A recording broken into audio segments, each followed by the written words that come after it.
মা তুমি হঠাৎ কুর্তি পরলে, তোমায় কেউ কুর্তি পরতে বলেছে? কেন, খারাপ লাগছে? ভুল হয়ে গেছে, ক্ষমা করে দিস। পরের দিন যা জামা কাপড় পরবো তোকে জিজ্ঞেস করে বলবো, ঠিক আছে? মা তুমি বাজারে গেছিলে, আমায় বলেনি তো, আমিও তোমার সাথে যেতাম।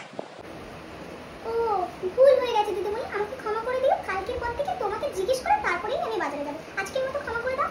মা তুমি আগের বছর যে সুন্দর শাড়িটা কিনেছিলে না, আজকে আমি আমার বন্ধুর জন্মদিনে শাড়িটা পরবো।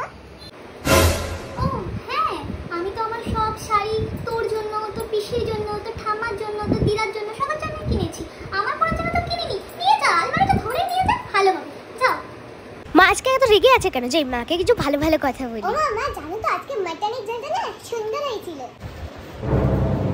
হ্যাঁ রান্না তো ভালো হবে, এত বছর ধরে প্রতি রবিবার আমি খাসির মাংস রান্না করছি, রান্নাটা তো ভালো হবেই। তোদের জন্য এত রান্না করতে করতে আমার রান্নাটা এমনিই ভালো হয়ে গেছে। ও মামা তুই বিছানা ছাড়, এটা তো বালি গিয়ে করছে। ও বিছানা ছাড়িনি? কোথায় ছাড়িনি? এখানে ছাড়িনি নাকি এখানে ছাড়িনি? কোথায় ছাড়িনি বল? মা ভুলে গেছি, তুমি আমাকেই বলে দিতে, আমিও ছেড়ে নিতে পারতাম।